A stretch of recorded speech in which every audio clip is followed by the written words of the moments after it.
Saya kira yang perlu saya kemukakan adalah setiap orang, terutama teman-teman Maya, kalau Anda sudah capek-capek benar-benar mencari sesuatu, yang paling harus kita siapkan di puncak pertaruhan hidup kita sebagai manusia, sebagai seseorang atau sebagai warga negara, sebagai bangsa adalah siap menerima kematian-kematian, karena hanya dengan kematian-kematian itu Anda akan mendapatkan kelahiran-kelahiran.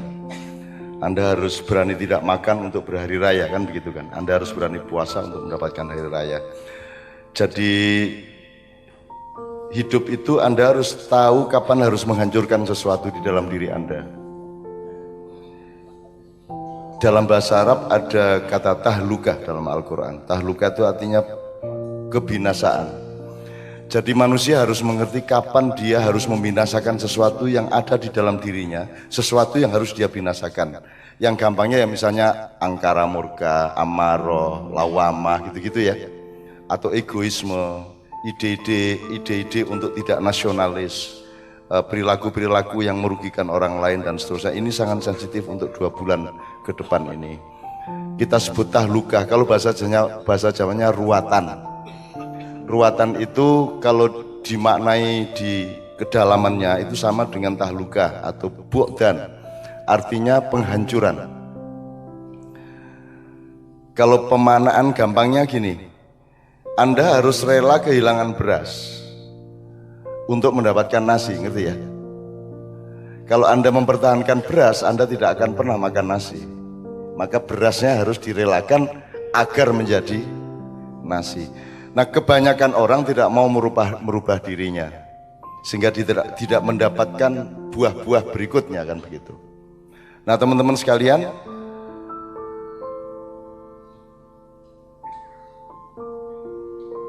tanggal 28 yang saya maksud tadi di Katipiro itu malam minggu ya, Bang, malam minggu legi ya. Itu sebenarnya adalah momentum yang kita ambil agar supaya kita menghimpun segala sesuatu yang perlu kita hancurkan agar kita mendapatkan kelahiran yang baru. Jadi tidak ada urusan sama klenik dan seterusnya, karena pelakunya nanti juga mempersoalkan klenik itu juga tidak jelas asal-usul epistemologisnya, sehingga juga ngaran-ngarani klenik ini ya orang dasare ya orang. Kalau yang lebih jelas malah gugon Tuhan. Kalau gugon Tuhan itu menggugu sing dudu Gusti Allah, kan gitu. Artinya yang bukan Tuhan dituhan-tuhankan, itu namanya syirik gitu. Tapi kalau klenik itu kan asumsi-asumsi dan itu bisa suudzon. Karena klenik itu sendiri dasar katanya sampai hari ini tidak pernah didiskusikan dan tidak pernah dicari benar-benar.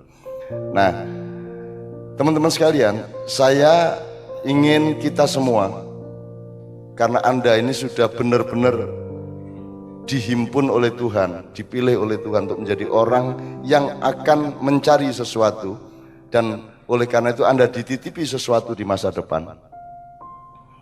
Anda harus siap mengalami kematian-kematian, tidak berarti harus mati ya.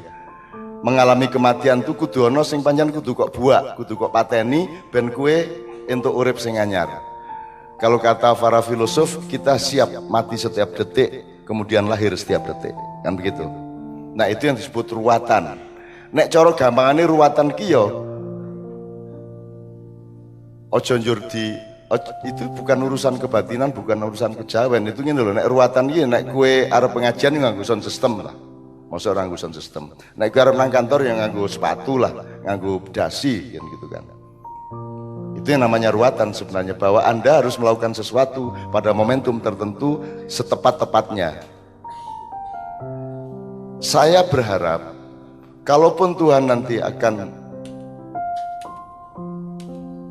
mengambil solusi yang mengerikan, maka Anda jangan lari dari tempat yang Anda sekarang sudah ada di situ. Maksud saya, Anda sudah memilih satu titik koordinat nilai tertentu di mana Anda akan menyimpan kehidupan di masa yang akan datang. Anda akan menjadi orang yang lahir dengan syarat Anda harus mati dalam beberapa hal. Artinya dari seluruh bencana yang mungkin akan terjadi, Anda berada di tempat yang tidak terkena bencana itu. Saya tidak akan sebut secara teknis ya. Tapi mudah-mudahan dengan Anda tergiring seperti ini, tidak lain yang terjadi adalah Anda memang dipilih oleh Allah Subhanahu wa taala. Gitu ya. Dan kita mohon saling mendoakan kita berumur panjang, karena Indonesia bukan hanya belum selesai perjuangannya, justru baru akan kita mulai perjuangan Indonesia ini. Insya Allah tidak semudah itu kita hancur, karena di balik kebodohan kita punya itikat yang baik. Dan kalau rakyat ikut rusak, sebenarnya dia adalah pihak yang dirusak, bukan orang yang ingin merusak dirinya. Dia hanya korban dari kerusakan-kerusakan yang ditimpakan oleh sistem dan pemimpin-pemimpin yang tidak peduli kepada perusakan-perusakan yang dilahirkannya.